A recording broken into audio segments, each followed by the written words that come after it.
1900 anos atrás, hoje, aperfeiçoou o crente que ele anteviu antes da fundação do mundo para sempre.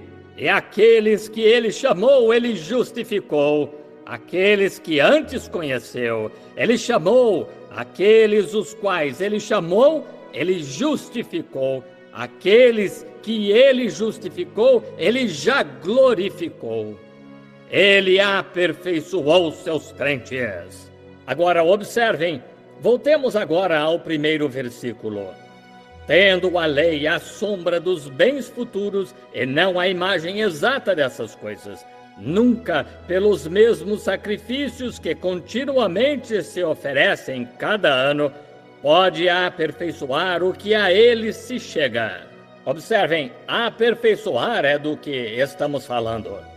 De outra maneira, não teriam deixado de se oferecer, porque purificados uma vez, o adorador nunca mais teria consciência de pecado. O que você quer dizer? A palavra consciência ali, e a interpretação correta é desejo.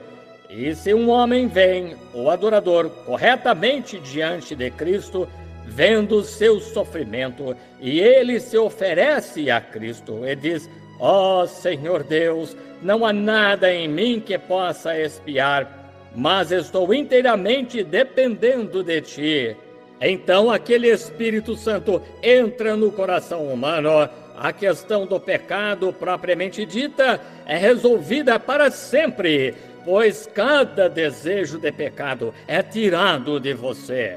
Pois se a lei pudesse ter feito isso, aqueles sacrifícios não teriam de cessar. Mas, sendo que ela não podia fazê-lo, Cristo teve de morrer para nos tornar perfeitos. Amigos, há tantas coisas que poderíamos dizer esta noite sobre a perfeição. Estamos sempre tentando arrancar os olhos do outro para nos tornar um pouco mais santos do que eles. Mas se apenas olharmos para o quadro, é só pela graça de Deus que nós somos o que somos. Algum tempo atrás, aqui em Ohio, eu aprendi uma lição da maneira difícil. Eu estava realizando um encontro lá em Ohio e estava ficando fora da área urbana. Por causa da multidão, eu não podia ficar na cidade. Nós comíamos em um pequeno restaurante de uns Dunkards e umas garçonetes tão amáveis e decentemente vestidas e o mais limpas possível, que comportavam-se como damas, nos serviam. Era um pedacinho do céu comer em tal lugar. A cozinha deles era limpíssima. E no domingo eles fecharam e foram à sua igreja. Eu fiquei com um pouco de fome. Eu ia pregar no domingo à tarde e fui a um pequeno restaurante de pratos americanos comuns para comer alguma coisa. E quando entrei, o que eu vi não foi menos do que um caça-níqueis funcionando. E havia um homem da minha idade em pé, o qual talvez fosse um homem casado, abraçando uma mulher, jogando em um caça-níqueis. A nossa própria lei, a proteção da nossa justiça, dos nossos bens, encontrava-se ali violando uma coisa que ele devia estar protegendo, porque é ilegal jogar em Ohio, jogando num caça-níqueis. E me virei e olhei para a parte de trás do edifício. Ali estava um grupo de garotos adolescentes e um disquinho de rock and roll na máquina tocando. Uma jovem de uns 18 anos, nitidamente abaixo de sua anatomia como mulher, mas ela estava parada ali com seu vestido decotado na frente. E um daqueles garotos com as mãos na menina, onde elas não deveriam estar. E eles estavam fumando e bebendo.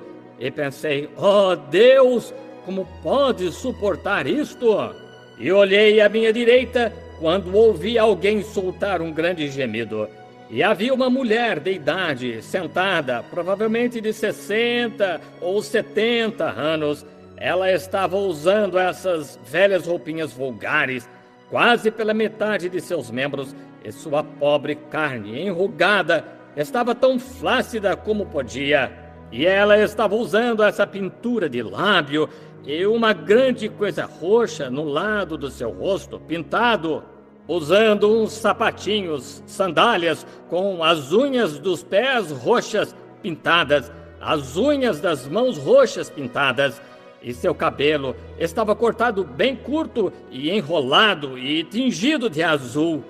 E eu olhei para ela, e do outro lado da mesa estavam 2 homens sentados, bêbados. Um deles era Verão, usando um grande e velho sobretudo do exército, com um cachecol cinza enrolado no pescoço, e barbudo, arrotando e agindo assim. E eles pediram licença, os homens pediram a ela, e começaram a sair assim para o banheiro. Eu fiquei ali e disse: Deus, por que tu não destróis tudo isto? Por que não afundas isto na terra? Eu disse: terão as minhas pequenas Sara e Rebeca de crescer sob tal coisa assim?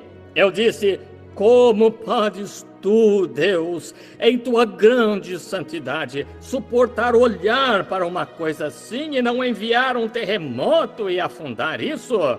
E enquanto me encontrava ali, condenando a mulher como eu estava, eu fui para trás da porta, senti o Espírito de Deus vir a mim e fui para trás da porta.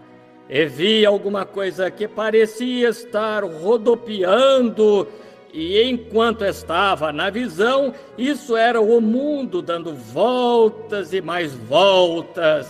E enquanto eu observava, ao redor do mundo havia uma faixa escarlate ao redor do mundo. E quando me aproximei do mundo, eu vi a mim mesmo, ainda menininho, fazendo coisas que não deveria fazer. Talvez não algo assim, mas era pecado.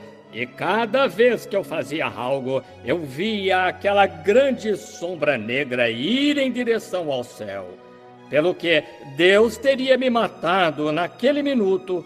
Então eu vi, encontrava-se entre eu e Deus, encontrava-se aquele sacrifício perfeito. Eu o vi ali de pé, com os espinhos em sua cabeça e o cuspe pendurado em sua face. E cada vez que meus pecados começavam a ir na direção de Deus, ele o alcançava e o pegava como o para-choque no carro. Ele estava me protegendo da morte. E cada vez que eu fazia qualquer coisa errada, Deus teria me matado. Certamente, sua santidade requer isto, sua lei requer isto. E cada vez que eu fazia qualquer coisa, ou que você faz qualquer coisa, o sangue de Jesus Cristo age como um para-choque. E vi que aquela faixa escarlate significava que, então, que o sangue ainda protege a terra. E enquanto me encontrava olhando, eu me aproximei dele enquanto o observava e pude ouvi-lo dizer: Pai, perdoa-o, ele não sabe o que está fazendo. E olhei para baixo e havia um livro. E ali havia um anjo registrando e em pé ao seu lado. E toda vez que eu pecava, era colocado no livro. E meu nome estava nele. E percebi que algum dia aquela faixa de sangue seria tirada e eu teria de ficar na presença de Deus com a minha vida pecaminosa. Mas eu vi, por sua misericórdia, que ele refreava o meu julgamento. E fui a ele humildemente, ajoelhei-me e disse: Oh, Jesus, tu, Filho de Deus, sou indigno de vir à tua presença.